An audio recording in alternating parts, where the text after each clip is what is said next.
And they said, well, somebody say you're John the Baptist, some say you Elijah, some say you're one of the prophets. Then he says, but who do you say I am? Come on.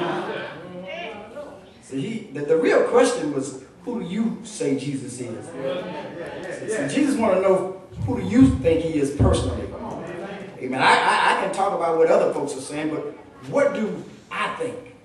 That's what really matters to God. Not what everybody else is thinking, but what is everybody individually is thinking. So he starts with you. Who do you say I am?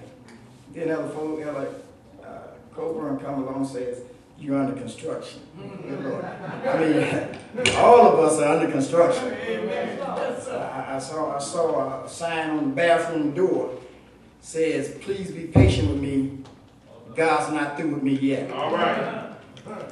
Whoever was in the bathroom was under construction. They were getting rid of some stuff. All right. All right. Get rid of some stuff. And when we're under construction, get rid of some stuff. All right. Something's changing. Come on now.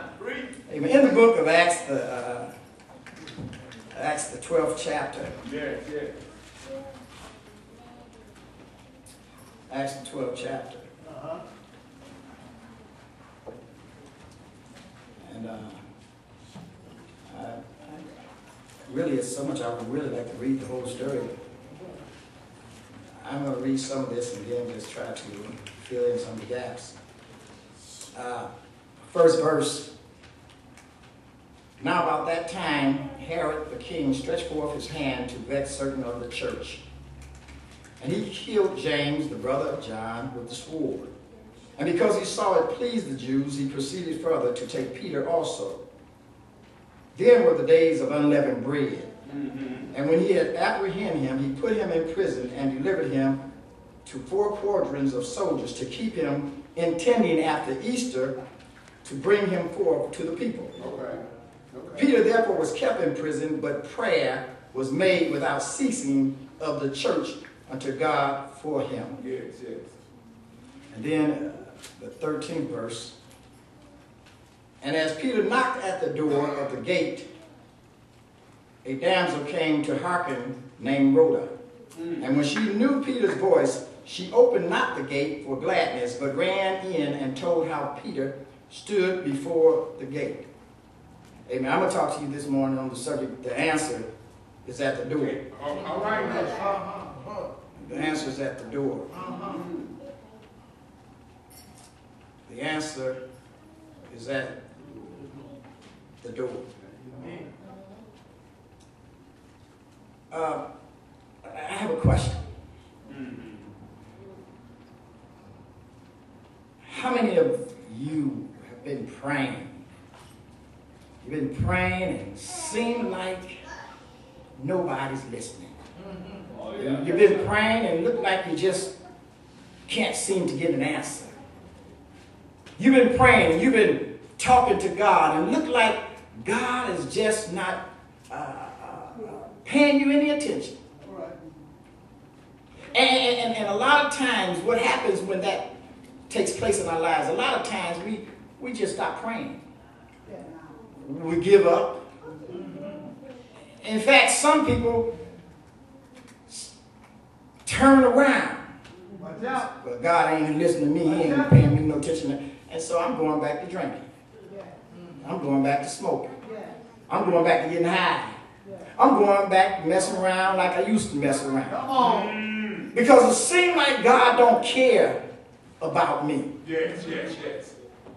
And what really takes place a lot of times when you just about to quit, that's just when your blessing is just, your answer is right at the door. Come on. You was just about there.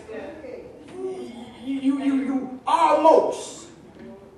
Anybody ever been in an almost state? Yes, yes, yes. You almost graduated from high school. You almost got that job. Yeah. You ain't married, but you almost got married. You almost won the game. Come on, preacher. Anybody ever been in an almost situation? Yeah. Almost. Almost. King Agrippa, Paul had preached a great message message, and King Agrippa says, you know, Paul, you almost persuaded me to be a Christian. And Paul said, I would to God that not only that I almost persuade you, but that you would get saved, and everybody that hear me, that they would get saved. And would be even as I am, except for these bands that I'm in. In other words, he was saying to King Agrippa, don't say almost. I wish you would just go on and do it. Many of us, we find ourselves in almost situations. You know, I've heard people say, you know, I almost was a preacher. But something happened along the way that made them stop, that made them give up. Amen. And when you stopped and gave up, amen, wherever you was, when you was walking in a certain direction, God was looking at you and he was getting ready to bless you. He's getting ready to call you. He's getting ready to do something for you that you couldn't do for yourself, and you quit. Right at the time when the blessing was almost there. Almost. Or what about just about? All right. I just about made it. I was running out of gas, and all I needed to do was just get across the street because the filling station was across it, and I just about made it. Ran out of gas. Just about situation. How many people ever been in a just about situation? I done just about did a whole lot of things. Just about. Almost made it. Just about to make it. But I didn't make it. And sometimes the reason is because when the proper time is there to do the right thing, we don't do it. Yeah. All right. We just keep on procrastinating. You know, I saw my gas hand get me empty. I passed up this filling station because the gas was a little high. Looking for a cheaper gas station. I done passed up 10 of them, and all of them said 303. I'm still trying to find one to say $3 or $2.99.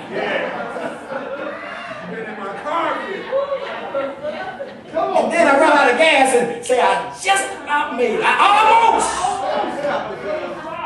I know there's a gas station somewhere around here. You know, that's a bad way to take life, is to always take life so close to the edge. And that's what we do a lot of time. We play it so close to the edge. We just about made it. We almost did it. And it just never happens. And so sometimes we quit when the blessing is just about to come. Come on, man. Just about to take place.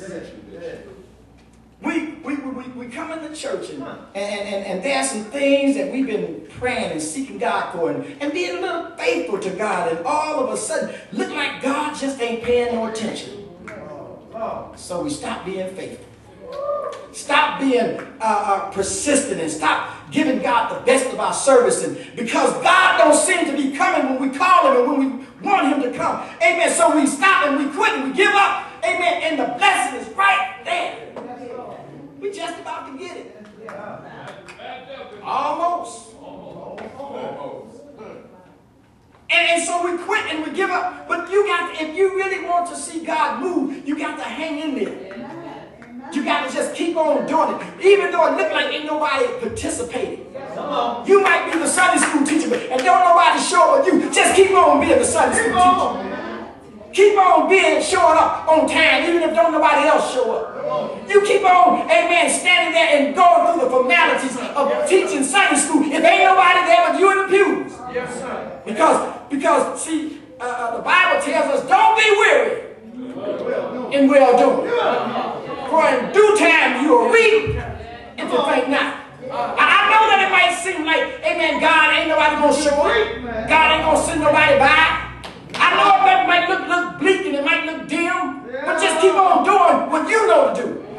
The reason is because, listen, you won't have to be in that just about category.